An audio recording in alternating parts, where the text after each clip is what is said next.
À Nantes, nous sommes convaincus que pour faire face aux challenges du monde, il faut agir à l'échelle européenne. Pour agir contre le dérèglement climatique, pour avoir plus de solidarité dans le monde, nous devons échanger avec d'autres métropoles européennes pour regarder ce qui fonctionne, mais aussi ce qu'il faut améliorer dans nos villes.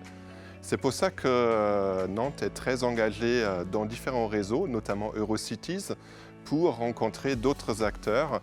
Nous sommes investis par exemple sur la culture dans l'espace public, sur la transition écologique, sur le développement économique et cet engagement de Nantes a d'ailleurs été reconnu. En 2013, nous avons été capitale verte de l'Europe. En 2020, nous avons été capitale européenne de l'innovation. Donc tout cela évidemment contribue aussi au rayonnement de notre territoire.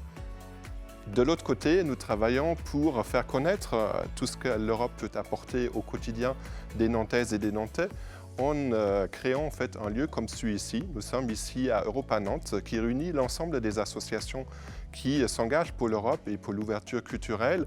Et cet endroit, je vous invite tous à venir y découvrir toutes les opportunités que crée cet engagement européen de Nantes.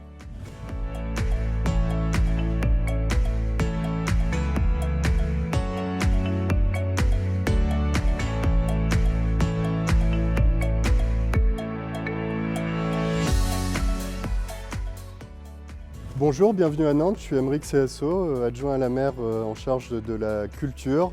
Bienvenue dans cette ville où le rapport avec les arts et la culture est si particulier. Dans cette ville qui a été un bourg médiéval, un bourg commercial qui s'est transformé en ville industrielle et qui est aujourd'hui une grande métropole de son temps. Une métropole qui se vit mais qui ne s'uniformise pas dans le grand concert des métropoles de notre siècle. C'est cette ville qui a vu grandir Jules Verne, qui l'a probablement inspiré. Cette ville où on peut rencontrer un éléphant en centre-ville, cette ville qui a accueilli les surréalistes, cette ville où on assiste à des concerts de musique classique comme à des grands concerts de rock, où il y a l'excellence et il y a la rencontre avec le plus grand nombre. Nantes, c'est tout ça. C'est finalement une ville où la culture est constitutive de son propre patrimoine. C'est cette ville que nous voulons continuer de transformer avec comme fil conducteur la réflexion sur ce qui a pu inspirer autant d'artistes.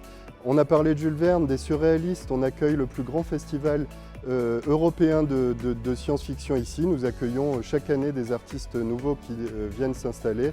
Nous en sommes fiers, cette belle histoire d'amour entre Nantes, les arts et la culture.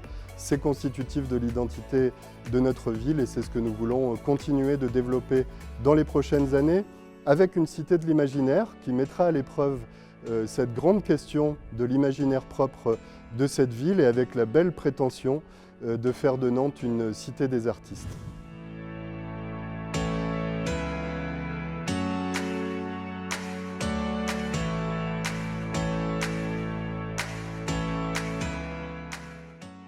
Bonjour, Olivier Château, adjoint au patrimoine à la ville de Nantes. À Nantes, nous avons à cœur de mettre en valeur la diversité de nos patrimoines. C'est un enjeu pour s'approprier la ville. Je pense notamment aux nouveaux arrivants qui viennent découvrir Nantes, qui viennent s'installer à Nantes. Et quand on vient et qu'on s'installe dans une nouvelle ville, eh bien, on a besoin de connaître son histoire, son passé, de mieux connaître son quartier. On a tout un tas de démarches qui nous aident à le réaliser, les démarches plan paysage et patrimoine, les journées du patrimoine évidemment, et puis toutes les démarches où on met le citoyen au cœur de la construction de ce qui fait le patrimoine à Nantes. Dans nos différentes démarches, nous essayons de trouver les nouveaux usages qui vont permettre aux bâtiments, qui vont permettre à ce passé industriel, au patrimoine fluvial et maritime, au patrimoine culturel de vivre, d'être toujours en activité parce que c'est comme ça qu'on arrive aussi à préserver les lieux et à préserver ces patrimoines si précieux pour l'identité de Nantes.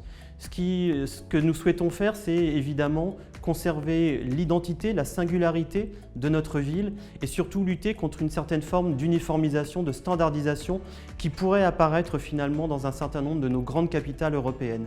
Évidemment, en se fondant sur nos singularités, sur ce qui fait nos différences c'est comment on enrichit justement l'image de nos villes et comment on donne envie à des visiteurs de venir nous rencontrer, de découvrir de nouveaux patrimoines.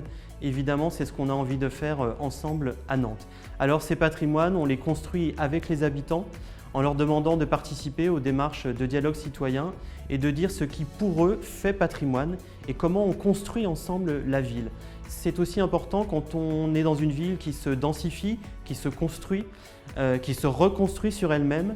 Ça veut dire que pour garder ce qui fait l'âme de la ville, on a besoin évidemment de connaître son histoire et de la partager. C'est ce qu'on fait à travers des outils comme Nantes Patrimonia et comme toutes les démarches autour du patrimoine nantais.